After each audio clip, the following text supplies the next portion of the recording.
FPL Double Game Week 25 best players to buy. Now that we finally know which teams are actually going to be playing twice in Game Week 25, I'm going to run through all of the best players to be targeting for our FPL sides. Right then, so based on the Carabao Cup semi-final results, which we now finally have, we can tell which teams are going to be doubling in Game Week 25, and then also which teams are most likely to be blanking in Game Week 29 as well. So the results of the Carabao Cup mean that Arsenal and Chelsea have avoided a double, Newcastle and Crystal Palace weren't going to anyway, but the two teams that are doubling are Aston Villa and Liverpool. That's because Liverpool beat Tottenham in the second leg of their Carabao Cup semi-final, 4-0, pretty convincing, and it does mean that they won't be playing in Game Week 29 against Aston Villa. That fixture is being brought forward to Game Week 25 into the midweek. That gives Liverpool a double game week of Wolves at home, then Aston Villa away. It also gives Aston Villa a double game week of Ipswich at home and Liverpool at home. Now, Aston Villa are the first team I want to talk about, mainly because Liverpool have just had a double game week, so we're all pretty set on what our strategy with Liverpool are anyway. If you're not, don't worry at all. I'm going to be talking about them later on in the video anyway. Just, I felt that Aston Villa was more important to cover off to begin with.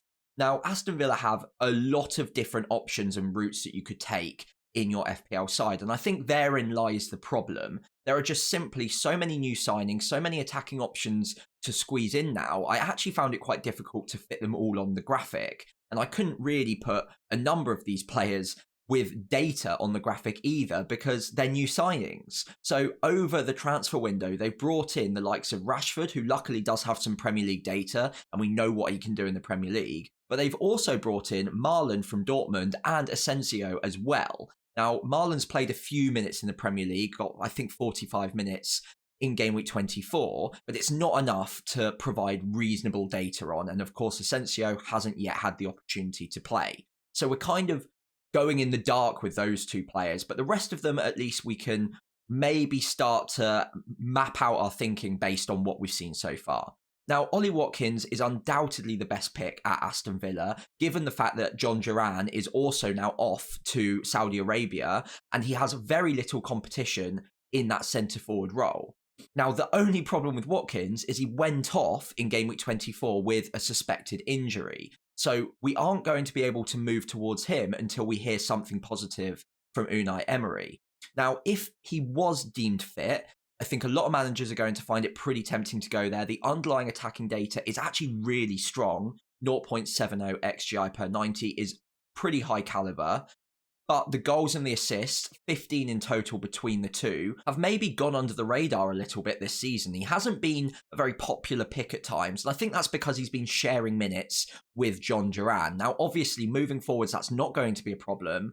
And if he is fit, having Ipswich at home as part of a double game week is going to be really tempting to move towards, especially because Alexander Isak is so highly owned at the moment and has a little run of not so nice fixtures on the ticker. So I think a lot of managers are going to be weighing up whether or not Isak to Watkins makes sense in their team. And I think for a short-term punt, it might not be the worst idea. Now, obviously, Liverpool at home in the second week, or the second game of the double rather, isn't ideal. We don't expect loads of goals for Villa there, but it's another free shot. It's a free swing at extra points. And if he is fit, at the very least, it's an extra 2 points, right? So it's not all that bad. And Ipswich, of course, is the low-hanging fruit. You have got an opportunity of a big haul there. So I do understand the temptation to go for a Watkins potentially, although because of Isak being one of the best strikers in the league right now, and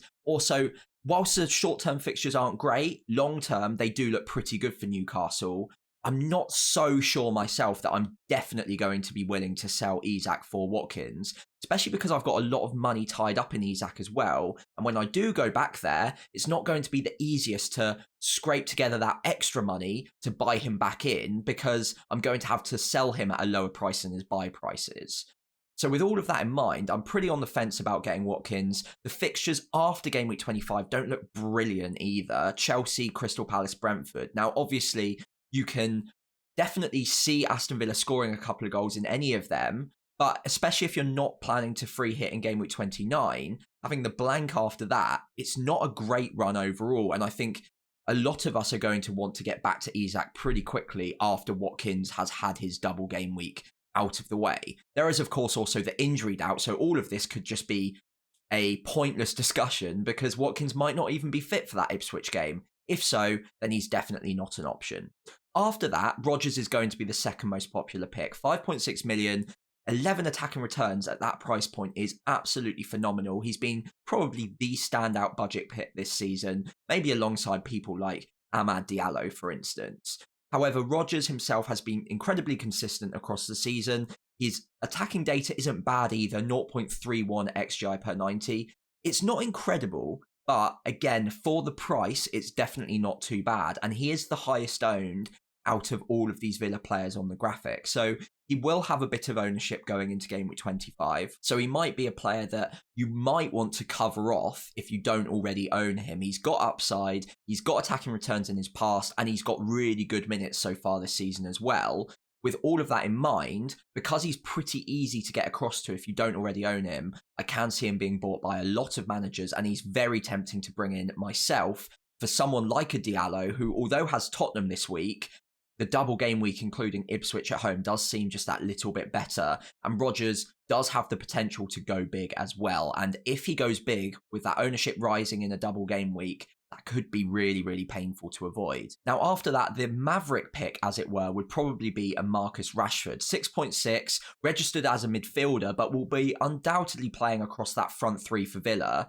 And it's all just a matter of whether you see him coming straight in, starting from the off, and potentially he could even start in Watkins' place if Watkins is injured in that centre-forward role. So Rashford, we know what he can do from seasons past. He's got incredible upside. He was, at times, one of the best FPL picks in the game. There was a season, I think 2 years ago, where I even triple captained him. So we know he's a player with a rich FPL history, but there's nothing to go on this season, really. The minutes haven't been great.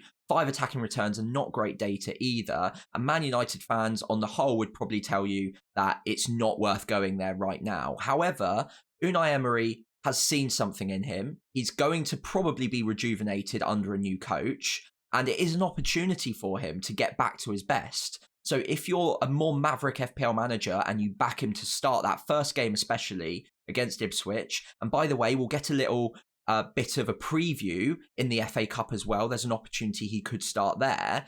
Then maybe he could be a really interesting option to go for. High upside. He is being bought by a few people, but he will be very differential going into game week 25. I really don't mind it. Now, after that, we are shooting in the dark a little bit with players like Marlon and Asensio. But again, there are just a lot of options in the Villa front line right now that could all come in and play. And I think that might just put me off of going for any of those kind of players right now. The Asensios, the Marlons, maybe even the Rashfords as well. We just can't be that confident on minutes going into game week 25. We don't know how they're going to shape up. And you would think all of them, if they're on the bench, will come off the bench as well. So it will eat into the minutes of all of these players, possibly barring Rodgers, because he plays a little bit of a slightly different role to the other three that I just mentioned. But again, he has competitors like a Ramsey or a McGinn as well. So it's not impossible to think that he could also get benched. Overall, I don't think I'd be going for the defence. Obviously, Ipswich is great, but Liverpool are going to score. Chelsea are probably going to score. I can see Crystal Palace and Brentford scoring. I'm just not massively convinced that the defence is something worth targeting. Konsa's the cheap option. Not great data, though. 1 attacking return so far this season. Martinez, again, obviously no attacking data, so maybe a bit harsh putting him on this graphic against forwards, for instance, but not a bad keeper. Again, though, possibly only 1 clean sheet in the next 4 game weeks, followed by a blank. Unless you're free hitting that week, I wouldn't be bringing in a keeper because you're basically going to lock yourself into another transfer down the line on a goalkeeper, which is a relatively low upside move. After that, Lucas Digne as well did only get 45 minutes in game week 24, so watch out for that. I think for me, the 2 main options are going to be Watkins and Rodgers. I particularly like Rodgers, but Watkins as well could be interesting as a bit more of a punt. but do watch out for those fitness concerns going into the Ipswich game, because if he's not fit for that one, that ruins the entire plan. And either way, you're probably going to want to move away from him in just a week or two's time. So assistant manager chips are widely active right now. Game week 24 was a big one for assistant manager as soon as we found out that there was also the guarantee of at least a double in game week 25, meaning that people using the assistant manager chip could basically do 2 weeks in a row of double game weeks, getting 4 games from their managers rather than 2.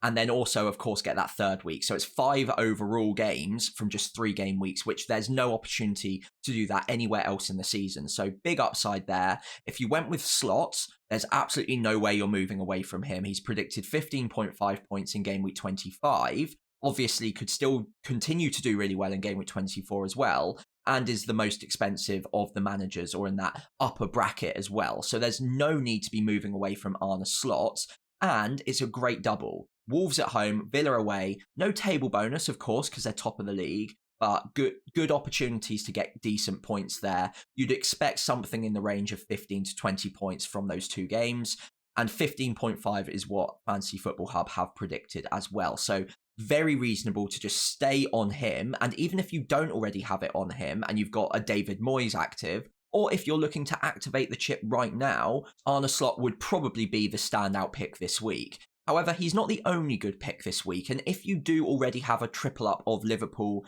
in your actual FPL player base, Unai Emery is probably the natural competitor. Another double game week, Ipswich at home, Liverpool at home. The reason Liverpool is highlighted is because that will be a table bonus fixture, and that's what has brought up the predicted points for Emery there. So 15.2 is just a shade under Arne Slot. It does mean Slot's the better pick overall on average, but Emery undoubtedly has a higher upside than Slot.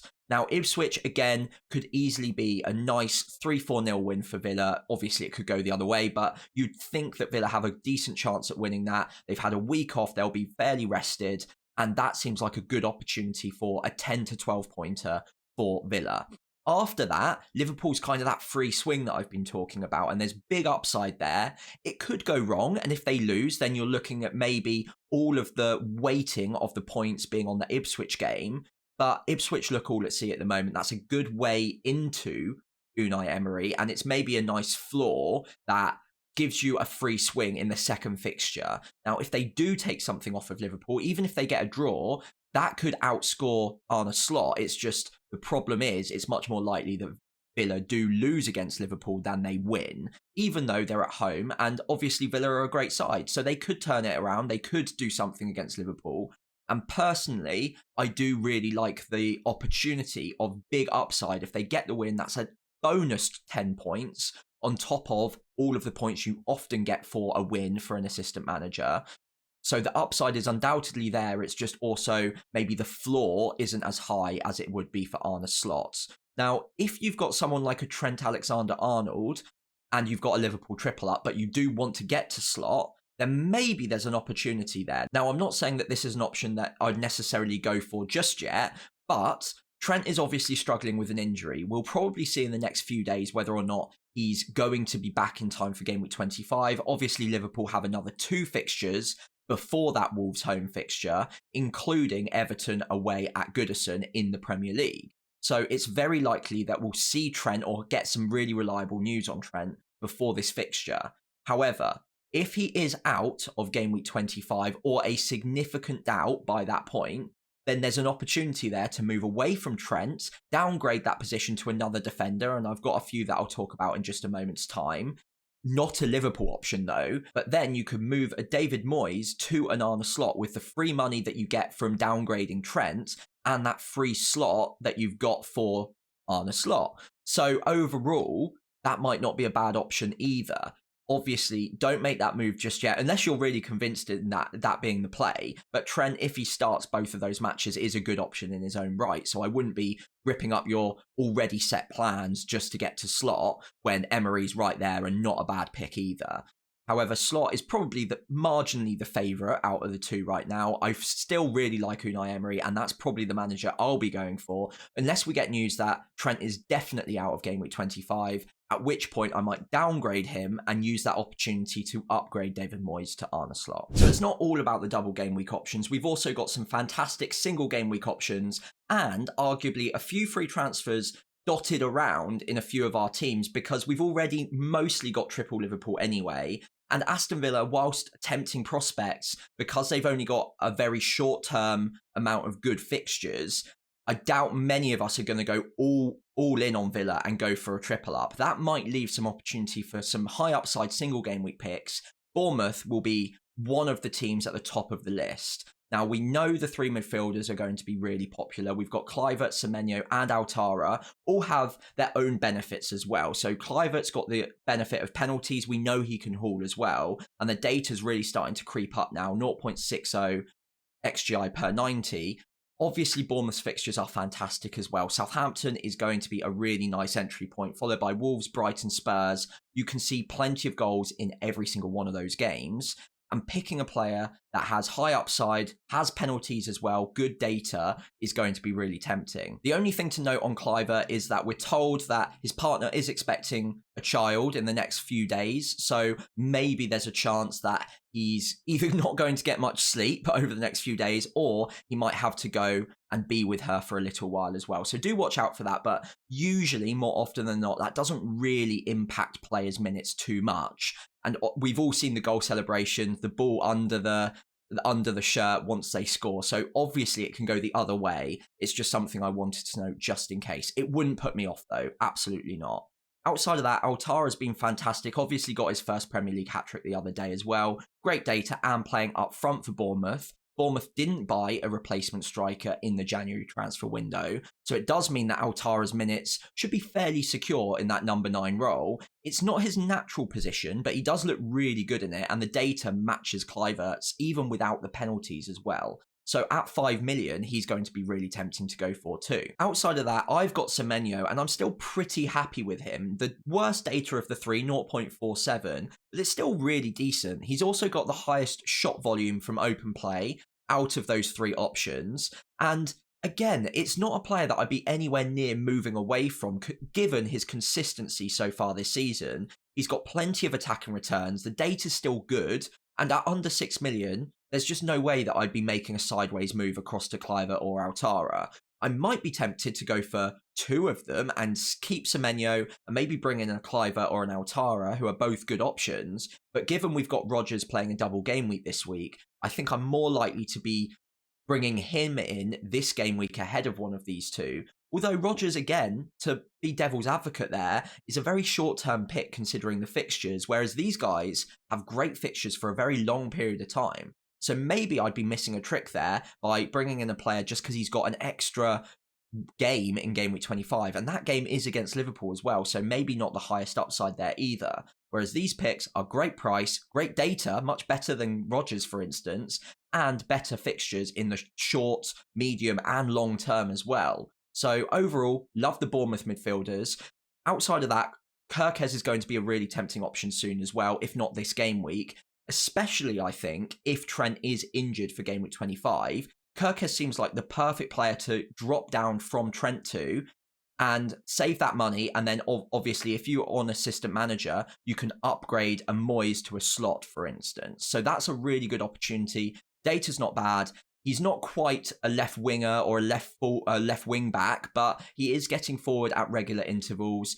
The fixtures, like I said, are great, and Bournemouth's defensive data is also pretty good as well. So Kirkez could be a really tempting option if you're moving down from Trent if he is injured, or even if you've got someone like a Lewis Hall, for instance, and you're ready and willing to move away from them, then Kirkez could be a really decent alternative. So I'm going to rattle off a few quick-fire options as single game week players I really like to wrap up this video. So Jean-Philippe Mateta is number 1, 7.3 million still, which seems fairly underpriced for the kind of output that he's been bringing forward in the last few game weeks. He's hit one of those purple patches like we saw last season at the back end of the 23-24 year, and he was unstoppable in that year. This year, we finally hit that period of time where he just seems to be burying absolutely everything that is offered up to him. His XGI per 90 is really starting to soar now. 0.48 XG per 90 is really decent. He should be on penalties as well, and the minutes are looking really good.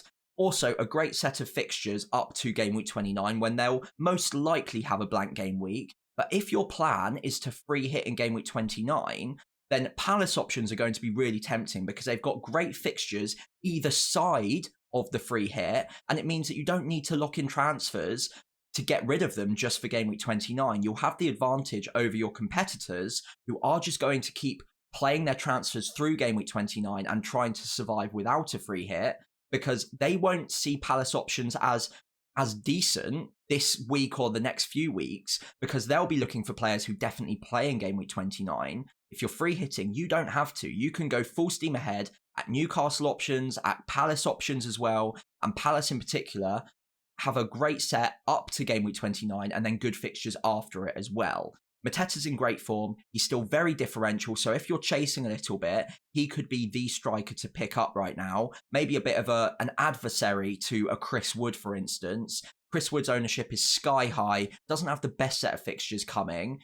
Mateta's almost the opposite. He's got decent data, in fact, almost matches Chris Wood perfectly for the underlying attacking data, better fixtures, and much, much lower ownership. So it's kind of fire and ice. You've got one really high-owned player, obviously is going to be the popular pick, and one who's matching him for the data, but better fixtures and much lower owned. So if you're chasing, Mateta might make a lot of sense. He's not the only Crystal Palace player I like either. Daniel Munoz also looks really tempting going into game week 25 and beyond. Like I said, you can go for him if you're free hitting in game week 29. Maybe not so easy if you're not looking to free hit, but the underlying attacking data for a defender is absolutely ridiculous. 0.26 XGI per 90 with 2/3 of that in goal threat for a defender is really, really rare, especially for a defender at under 5 million as well. The fact that he's under 10% owned as well is an extra bonus. He's very differential, has a great set of fixtures as we've already discussed, and he's starting to actually provide the output alongside the data, which has been a problem in the past for Munoz, but he's always been getting into great positions down that right flank, and at times, he's almost playing as a right-hand side forward, and in many moments during the most recent matches, he's been alongside Mateta in their attacks. So this guy is, whilst designated a defender in FPL, he's undoubtedly playing much further forward than that. He's out of position for the majority of their attacks, and I really like him as a differential pickup with these fixtures. If you're looking at a new defensive option, for me, it's between Munoz or Kirkez. I have to admit, I think I'd be swerving towards Munoz more than Kirkez right now, if you're looking to free hit in game week 29, of course. Now, I just wanted to wrap up today with a quick word on Arsenal assets. Now, I've highlighted Ethan Nwaneri. He's by no means the only option, but an exciting one considering his price point at 4.5, his differential ownership at 0.7, and the fact that Arsenal have a number of injuries in their forward line, meaning he could finally be due a few starts in the Premier League. He's actually already scored 3 goals this season as well, which I was fairly surprised by in the Premier League alone. I didn't actually remember that many. Obviously, the Man City one comes straight to mind. Has looked impressive recently, and it might just be time, mainly through necessity, that he does get a couple of starts in the Premier League now. Leicester away, West Ham at home, both really good fixtures, especially for potential attacking returns. He is going to be incredibly differential. There's a big risk attached there because his minutes have been very poor so far this season. But considering the injury list that Arsenal have, I wouldn't be surprised at all to see him start both of those 2 games. And if he starts those at 4.5, he has incredible upside. Now, obviously, he's not the only Arsenal option. You've also got Kai Havertz up front. You've got the Arsenal defenders as well. The Arsenal defenders are pretty much locked in for a lot of people. Most of us have a Gabriel or a Saliba or a David Raya. But again, good fixtures for clean sheets over the next 5 or 6 weeks. So they could be options to bring in. You might even want to double up on the defense there. And especially because they don't have a blank in game week 29 now, you can just run through with Arsenal options, and they've got a pretty good set of fixtures all the way through to the end of the season now. So never a bad time to be buying Arsenal defenders. Kai Havertz might also sneak in there as well. Now, the problem with Havertz is, of course, you've got other options in your forward line. Now, because he's not got the double game week in 25, that's going to make him less appealing. I've already talked about the opportunity that Mateta brings, but also you've got Ollie Watkins, you've got Gakpo that no one's going to be selling going into game week 25, of course. You've also got a few other strikers like an Isak that are going to be pretty hard to get rid of for someone like Havertz, who hasn't shown anywhere near the same sort of form as Isak so far this season. But with good fixtures, there is upside there, so I wouldn't put anyone off of going there either. Overall, I really like the Arsenal assets. Defensively, I'd have at least one going into this fixture run, but also moving forwards, Ethan Nwaneri, maybe a Kai Havertz, possibly even an Erdegaard as well at times, might not be bad picks in your forward line either. Now, as we reach the end of today's video, I'd really appreciate it if you could leave a like and subscribe to the channel, and as always, just leave a comment below with any players that I haven't spoken about, and we'll have a chat before we hit the Game Week 25 deadline.